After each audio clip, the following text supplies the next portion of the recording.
L'amendement qu'on va pas.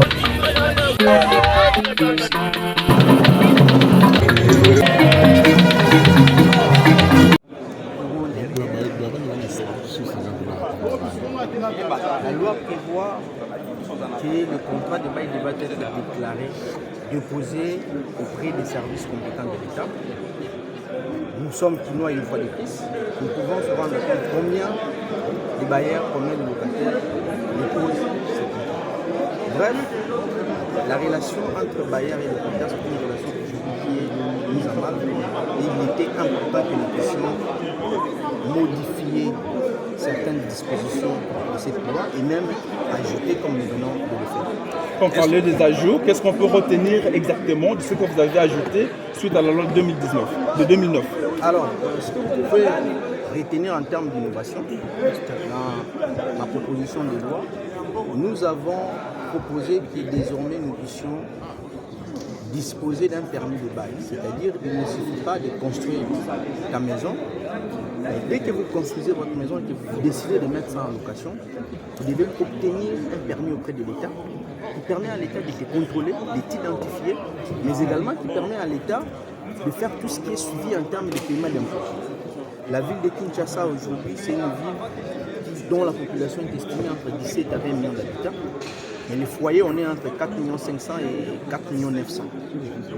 Alors que sur les 4 900 000 des ménages, on estime le taux de location autour de 45 à 50%. Donc près de la moitié des ménages chinois sont des locataires.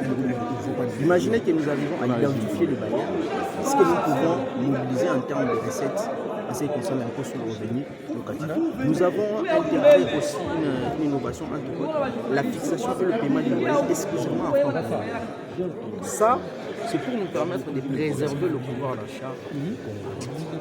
Vous savez, si vous lisez la réglementation d'échange de notre pays, il y a un certain nombre de services qu'on oblige leur paiement en francs. Entre autres, les loyers, les soins de santé, les frais scolaires, les frais académiques. On est tous là, je pense qu'on est tous locataires, je suppose.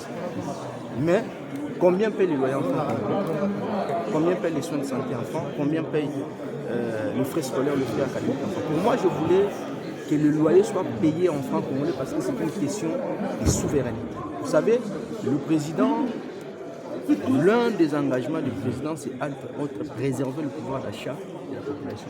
La meilleure manière de préserver le pouvoir d'achat de la population, c'est d'aller vers les secteurs où il y a des consommations de masse. Or, le secteur de l'habitat aujourd'hui, c'est un secteur où il y a une consommation de masse.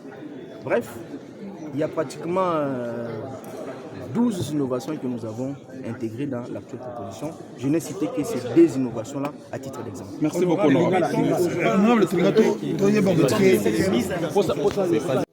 Sera effective. Pourquoi je l'ai dit? Parce que si vous lisez les règlements intérieurs de notre Chambre, il y a l'article 44 de ces règlements qui prévoit les commissions qui devraient avoir notre Chambre. Et l'une des commissions, c'est la commission suivi et évaluation des lois, recommandations et résolutions de l'Assemblée nationale. En fait, avec cette commission, une fois que la loi est votée ici, promulguée par le chef de l'État, la commission devra se rassurer que la loi produit les effets positifs pour laquelle elle a été votée. Merci. Ndeko journaliste lelo kozala locataire to kozala kolo lopango bato wana mibale des fois babundaka mwa mingi mpona makambo etali relation na bango bamakambo ebele etosamaka te ndakisa lokola na kati ya mobeko na biso ya lelo ebongisami soki bosali état des lieux ya ndako avant okota bosali pe état des lieux ya ndako avant obima ntango ozobima na mikolo utikola na 2 jours il faut appeler ça yo garantie locative na yo. Malheureusement lelo ezana bato basalaka 6 mois basalaka 12 mois basalaka 5 mois sans que bazwa garantie locative na bango. Lelo lolenge nini oyo l'État asalaka mpona assurer que babailleur bakolo lopango baza ko se comporter malamu pe ba locataire baza ko se comporter malamu. Yango wana motivation oyo etindaki biso tobakisa mwa baarticle mosusu na loi oyo eza lelo mpe tomodifie oyo ezali déjà na application eza kopose problème.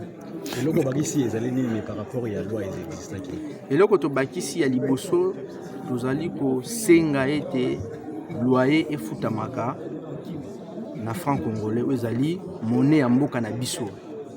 Kofutama loyer ya franc congolais ezali likambo ya bonsomi ya mboka, ezali likambo ya souveraineté ya mboka, ezali likambo oyo tokoki konégocier te, tokoki kopesa lokumu na mbongo ya bapaya te. Il faut topesa lokumu na mbongo na biso moko ya makambo oyo tobakisa lokola oyo tobengi permis de bail, c'est-à-dire document oyo ezali administratif zo permettre na l'État ayeba nani azali vraiment mutu oyo azali bailleur to azali kolo lopango pe azakaka kolo lopango te mais bato bazofutela epai na ye. Yango wana soki olingi otya ndako na yo na location, il faut senga permis wana epai na l'État apesi yo yango et puis ils ont permettre l'État à contrôler yo parce que droit ya kovanda malamu na kovanda nesika malamu ezali garanti na constitution. Or l'État nde fois à se rassurer que ba droit oyo nyonso etangami na constitution ezali kosala mandenge et sengeli. Merci beaucoup. Merci beaucoup. Merci. Merci beaucoup.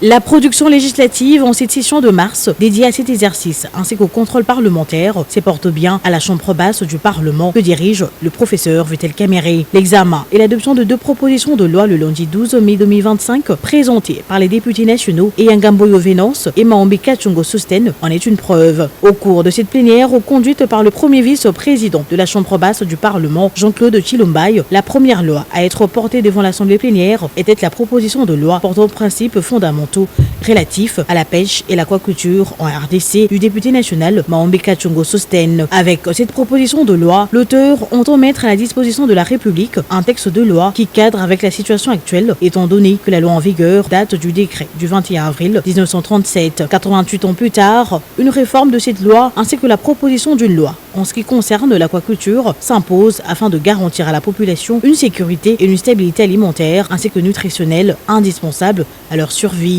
Une loi sur la pêche et l'aquaculture répond premièrement à un impératif urgent et immédiat, celui d'assurer à nos populations qui malheureusement en manquent cruellement la garantie d'une sécurité et d'une stabilité alimentaire et nutritionnelle indispensable à leur survie. La deuxième proposition de loi à être portée à l'intention de la représentation nationale, la proposition de loi modifiant et complétant la loi numéro 15/025 du 31 décembre 2015 relative au bois à loyer non professionnel des élus nationaux et Eyangamboyo Venance. Face à la mutation sociale, économique et juridique que connaît la République démocratique du Congo à l'heure actuelle, l'auteur a estimé que 10 ans après, cette loi doit subir également une évolution dans l'optique d'assurer une protection légale aux différentes parties prenantes. Avec 20 articles modifiés sur le 49 existant, un nouveau chapitre créé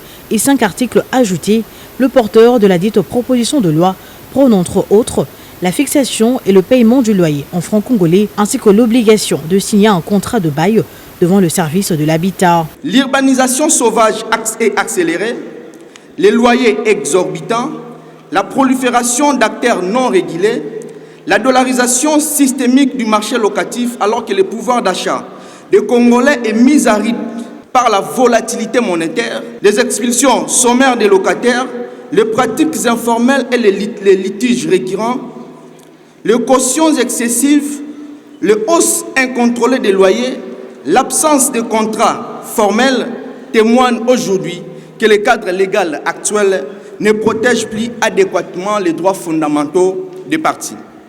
L'examen d'une proposition de loi appelant à un débat conformément à l'article 158, alinéa 2 du règlement intérieur de la Chambre basse du Parlement, les élus du peuple se sont versés aux questions, suggestions et recommandations. Cependant, les élus se sont accordés sur la recevabilité de ces 2 textes de loi qui ont été envoyés en commission environnement, tourisme, ressources naturelles et développement durable et la commission socio-culturelle qui ont 15 jours pour rendre leur rapport à la plénière. Bien avant l'examen et l'adoption de ces deux propositions de loi, la question des immunités du député national Matata Mponyo s'est invitée à la discussion. Le président de séance, le professeur Jean-Claude Chilombaye, évoque l'article 69 de la Constitution et invite les élus à faire confiance aux démarches déjà amorcées par le speaker de la Chambre basse du Parlement, le professeur Vitel Kamere.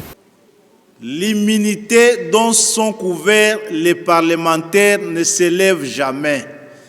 Elle est inscrite à l'alinéa 1er de l'article 107 de notre Constitution. Elle est absolue, elle est inconditionnée, elle est définitive et d'ordre public. Et la dernière fois, moi j'ai entendu l'honorable président ici, il vous a dit, parce que nous lui faisons confiance et que nous l'avons élu pour ça, pour nous représenter, qu'il prenait à bras le corps le problème et qu'il devrait s'entretenir avec le président de la Cour constitutionnelle et que aussi il avait souligné qu'il allait s'adresser au magistrat suprême, le chef de l'État, et qu'il reviendrait vers nous. Je vous prie de bien accepter que la confiance que nous avons placée en notre président pour qu'il suive ce problème soit renouvelée et surtout pour le respect que nous lui devons comme notre représentant, que l'on ne se permette pas d'engager ce débat en son absence, alors qu'il ne nous a pas encore fait le compte-rendu sur les démarches qu'il est censé entreprendre. Plus d'une cinquantaine de motions d'information ont été abordées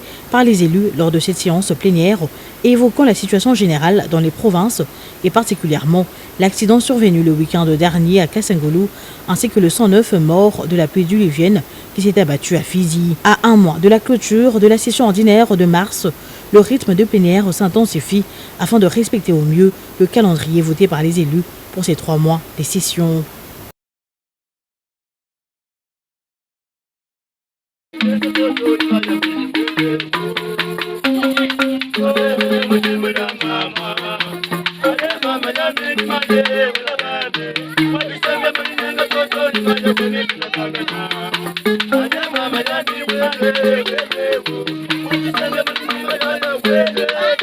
Thank you.